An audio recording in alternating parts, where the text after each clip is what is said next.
അയ്യോ, ഞാനതൊരു തമാശയായിട്ട് എടുത്തിട്ടുള്ളൂ. പിന്നെ വിശ്വനാഥൻ സാറുമായി സംസാരിച്ചു വന്നപ്പോ വെറുതെ പഴയ കാര്യങ്ങൾ ഓർത്തൊന്നു മാത്രം. ഞാനും തമാശയായിട്ട് തന്നെ എടുത്തിട്ടുള്ളൂ. പക്ഷേ നാട് പറപ്പിക്കുന്ന വില്ലേജ് ഓഫീസർക്ക് പ്രേമലേഖനം എഴുതാനൊക്കെ വശമുണ്ടെന്ന് കേട്ടപ്പോ സത്യം പറഞ്ഞാ ഞാൻ ഞെട്ടിപ്പോയിട്ടോ. അത് 9ാം ക്ലാസ്സിൽ പഠിക്കുമ്പോഴായിരുന്നു.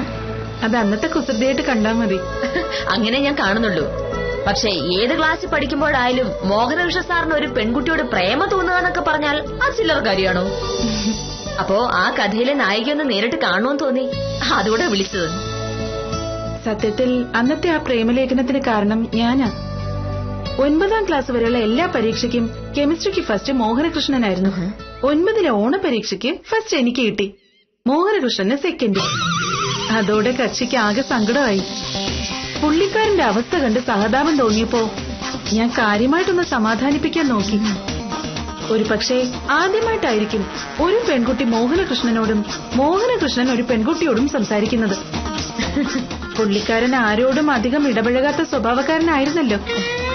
എന്തായാലും ഒരാഴ്ച കഴിഞ്ഞ് മോഹനകൃഷ്ണൻ സ്കൂളിന്റെ മുമ്പിൽ വെച്ച് എനിക്കൊരു ബുക്ക് തന്നു. തുറന്നു നോക്കിയപ്പോ അതിലൊരു എഴുത്ത്. സത്യത്തിൽ പ്രേമലേഖനമൊന്നും പറയാൻ പറ്റില്ല. അത്തരം ഒരു പ്രേമലേഖനം കിട്ടുന്ന ആദ്യത്തെ പെണ്ണ് ഞാനായിരിക്കും. എന്നിട്ടെന്താ, പിറ്റേ ദിവസം ഞാൻ മോഹനകൃഷ്ണനെ കണ്ടപാടെ ഒന്ന് കടുപ്പിച്ചു നോക്കി. പാവം വിരണ്ടു പോയിട്ടുണ്ടാവും. മോഹനകൃഷ്ണൻ എന്നെപ്പറ്റി എന്താ കരുതിയെന്ന് കൂടി ചോദിച്ചതോടെ പാവത്തിന്റെ ജീവനും പോയി. പിന്നെ 10ാം ക്ലാസ് കഴിഞ്ഞ് പിരിയുന്നത് വരെ മോഹനകൃഷ്ണൻ എന്റെ മുഖത്ത് നോക്കിയിട്ടില്ല. കൊള്ളാം. എന്തായാലും വിശ്വനാഥ് സാർ ഈ കഥ പറഞ്ഞപ്പോഴും ഞാൻ മുഴുവനായിട്ട് വിശ്വസിച്ചില്ല. മോഹനേട്ടനല്ലേ ആള്? എങ്ങനെ? ആശാന്റെ പഴയ മുൻകോപവും വാശിയൊക്കെ ഇപ്പോഴും ഉണ്ടോ? ഉണ്ടോന്ന്? വാശി മുൻകോപം കണ്ടുപിടിച്ച് തന്നെ വില്ലേജ് ഓഫീസർ അല്ലേ? ആ വാശി കൊണ്ട് ഗുണമുണ്ടായി സത്യഭാമേ. SSLC പരീക്ഷയ്ക്ക് കെമിസ്ട്രിക്ക് മോഹനകൃഷ്ണന് 50ൽ 50 ആയിരുന്നു മാർക്ക്. ഗീതാഞ്ജലിക്കോ 46. പക്ഷെ കെമിസ്ട്രിക്ക് 50ൽ 50 കിട്ടിയ മോഹനകൃഷ്ണൻ വില്ലേജ് ഓഫീസറായി. 46 കിട്ടിയ ഞാൻ സ്കൂൾ ടീച്ചറുമായി. സ്കൂളിൽ ഏത് സബ്ജക്റ്റാ പഠിപ്പിക്കുന്നത്? കെമിസ്ട്രി. ഏതായാലും ഗീതാഞ്ജലി കണ്ടത് സന്തോഷമായി. വില്ലേജ് ഓഫീസറെ പൊട്ടം കളിപ്പിക്കാൻ ഒരു കാര്യം കിട്ടിയല്ലോ. പ്രേമലേഖനം എഴുതുന്ന മോഹനകൃഷ്ണൻ. ഞാൻ പറഞ്ഞല്ലോ സത്യഭാമേ, അതിന് പ്രേമലേഖനമൊന്നും പറഞ്ഞൂടാ.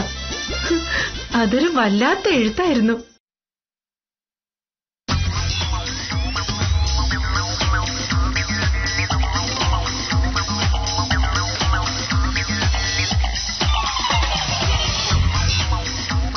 മോനേട്ടാ, ഈ C12H22O11 എന്ന് പറഞ്ഞാൽ എന്താ? നീ വക്കീൽ പണിയെടുത്ത് കെമിസ്ട്രി പഠിക്കാൻ പോകുന്നു. അതെന്തെങ്കിലും ആട്ടെ, എന്താ ഈ C12H22O11? ഭാമേ, ഇപ്പൊ മനസ്സിലായി നിനക്ക്.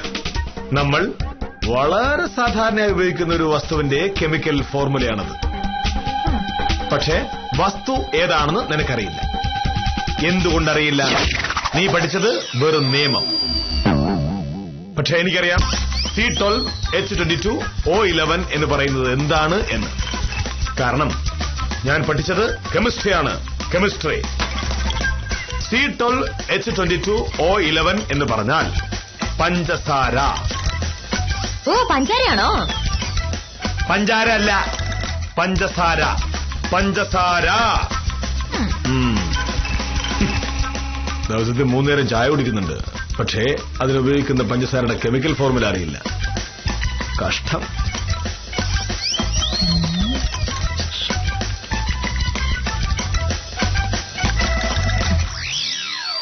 പ്രിയപ്പെട്ട കൂട്ടുകാരി, വെറുതെ പറഞ്ഞതാ. ഒരു തീരെ ചെറിയ പയ്യൻ തീരെ ചെറിയ പ്രായത്തിൽ ഒരു പ്രേമലേഖനം എഴുതുമ്പോൾ എങ്ങനെ വേണം എന്നറിയാനാ. നീ രാവിലെ തുടങ്ങിയതാ ഈ പ്രേമലേഖന എഴുത്ത്. ബുക്ക് സ്റ്റാൾ നടത്തുന്ന രാജീവൻ വിജയൻ സാറിന്റെ മകൾ സേതുലക്ഷ്മിക്ക് കൊടുത്ത എഴുത്ത് നീ കണ്ടതല്ലേ? അതുപോലെ ആയിരിക്കും. രാജീവൻ കൊച്ചു പയ്യനല്ലോ, 10-25 വയസ്സില്ലേ? എനിക്കറിയേണ്ടത് ഒരു 14 വയസ്സുള്ള ഒരു പയ്യൻ എങ്ങനെ എഴുതും എന്നാണ്. ഓ, അപ്പോ നീ രണ്ടും കൽപ്പിച്ച. രാവിലെ നീ പറഞ്ഞു പ്രായപൂർത്തിയായവർക്ക് പ്രേമലേഖനം എഴുതാമെന്ന്. ഇപ്പൊ നീ പറയുന്നു 14 വയസ്സിന്റെ പ്രേമലേഖനത്തിന്റെ കാര്യം. അത് വിട്. മോണിറ്റർ ജോലി ചെയ്തു. ഞാൻ സങ്കല്പിച്ചു നോക്കട്ടെ.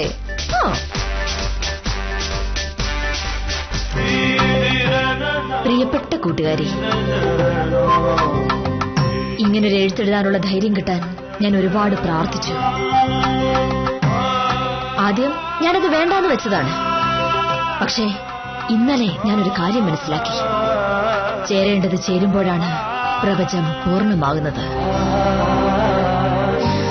നിനക്കറിയാലോ, 2 ഹൈഡ്രജൻ ആറ്റവും 1 ഓക്സിജൻ ആറ്റവും ചേരുമ്പോഴാണ് ജലമുണ്ടാകുന്നത് എന്ന്. നിന്റെ പ്രാണവായുവായ ഓക്സിജൻ ഞാനാണെന്ന് നീ സങ്കല്പിക്കണം.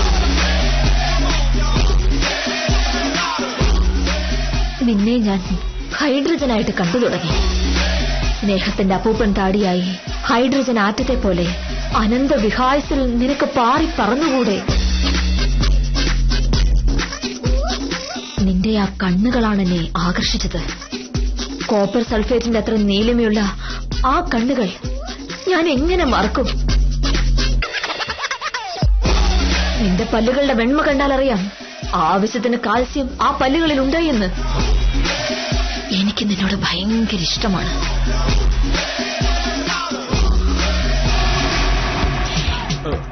എനിക്ക് നിന്നോട് ഭയങ്കര ഇഷ്ടമാണ്. നീ എന്നെ വിവാഹം കഴിക്കാൻ സമ്മതിച്ചാൽ ഹൈഡ്രജനും ഓക്സിജനും ചേർന്ന് പ്രണയത്തിന്റെ പെരുമഴയായിരിക്കും പെയ്യുക.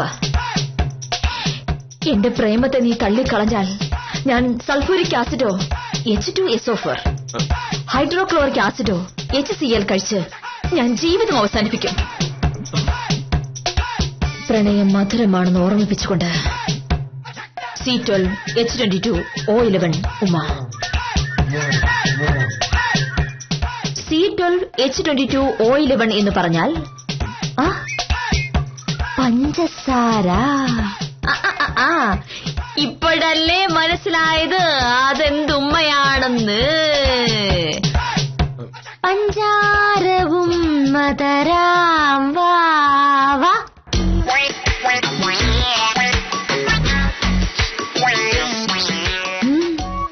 എന്താ നിന്നും വിയർക്കുന്നേ? എന്ത് പറ്റി?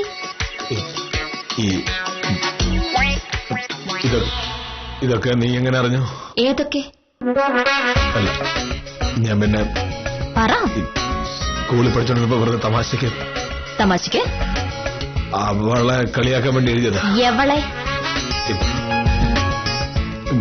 ഗീതാഞ്ജലി. പ്രേമലേഖനം എഴുതുന്നത് മഹാഭാവല്ലേ? ഞാൻ അന്ന് കൊച്ചായിരുന്നല്ലോ. കൊച്ചുകുട്ടികൾക്ക് എന്തുവാകാം? പിന്നെ നിന്നോട് ആരാ ഇതൊക്കെ പറഞ്ഞത്? ഗീതാഞ്ജലി. എന്തുപറ്റി ഞെട്ടിയത്? അതെ, അവളിപ്പോ മോഹനേട്ടന്റെ തൊട്ടടുത്തുണ്ട്. സെന്റ് മേരി സ്കൂളിൽ കെമിസ്ട്രി പഠിപ്പിക്കുന്നു. നീ എങ്ങനെ അറിഞ്ഞു? എനിക്കറിയാതെ പറ്റുമോ? എന്റെ ഭർത്താവിനെ മുൻകാമുകി അടിച്ചുകൊണ്ട് പോകാൻ വന്നതാണെങ്കിൽ ഞാൻ പെട്ടുപോവില്ലേ? പക്ഷെ അവള് പറഞ്ഞൊന്നും സത്യമല്ല. അവൾ എന്താ പറഞ്ഞതെന്ന് മോഹനേട്ടൻ അറിയാമോ? അല്ല, അവള് സത്യം പറയില്ലല്ലോ. ഞാനിപ്പോ വലിയ വില്ലേജ് ഓഫീസറാണല്ലോ. അവള് വേറൊരു സ്കൂൾ ടീച്ചറും. അവൾക്ക് അസൂയാണ്. ഞാനിനി ഈ കാര്യം നാട്ടുകാരോട് പറയുമ്പം അവരെന്ത് പറയുന്ന ഞാൻ വിചാരിക്കുന്നത്. ചതിക്കല്ലേ, നീ ഇത് ആരോടെങ്കിലും പറഞ്ഞ എന്റെ മാനം പോവും. മോഹനേട്ടന്റെ മാനമല്ലേ പോകുന്നു? എനിക്കെന്താ? എന്റെ മാനം പോകുമ്പോ നിന്റെ മാനം പോയ കണക്കാണല്ലോ. നമ്മൾ ഭാര്യയും ഭർത്താവാണല്ലോ. ഇക്കാര്യത്തിലെങ്കിലും വില്ലേജ് ഓഫീസർ അത് സമ്മതിച്ചു. ഞാൻ ആരോടും പറയില്ല കേട്ടോ. എന്നെ മോഹനേട്ടനെ അത് ഓർത്ത് പേടിക്കണ്ട. എന്റമ്മോ, എന്നാലും ആ പ്രേമലേഖനെ കുറിച്ച് കടുത്തുപോയി. മലയാളത്തിലും ഇംഗ്ലീഷിലും തമിഴിലും ഹിന്ദിയിലും ഒക്കെ പ്രേമലേഖനം എഴുതുന്നവരെ ഞാൻ കണ്ടിട്ടുണ്ട്. പക്ഷേ കെമിസ്ട്രിയിൽ പ്രേമലേഖനം എഴുതുന്നവരെ ഞാൻ ആദ്യമായിട്ടാ കാണുന്നത്. അമ്മോ, അതിന് എനിക്ക് കെമിസ്ട്രി ഭയങ്കര ഇഷ്ടമായിരുന്നല്ലോ. ഗീതാഞ്ജലിക്കും നമ്മുടെ കാര്യം പറയുമ്പോ ഗീതാഞ്ജലിയുടെ കാര്യം പറഞ്ഞെന്തിനാ? ഇനി ഞാൻ പേര് പറയല്ലേ? പറയില്ല കേട്ടോ. പ്രേമിക്കുന്നതോ പ്രേമലേഖനം എഴുതുന്നതോ തെറ്റാണെന്ന് വിവരമുള്ളവർ പറയില്ല. മനോഹരമായ പ്രേമലേഖനങ്ങളെ ഉദാത്തമായ സാഹിത്യ സൃഷ്ടിയായി പോലും കണക്കാക്കാവുന്നതാണ്. പ്രേമലേഖനം എങ്ങനെ എഴുതണമെന്ന കാര്യത്തിൽ തർക്കമുണ്ടാവുമെങ്കിലും അത് എഴുതേണ്ടത് കെമിസ്ട്രിയിലല്ല എന്ന കാര്യത്തിൽ അഭിപ്രായ വ്യത്യാസമുണ്ടാവാൻ വഴിയില്ല.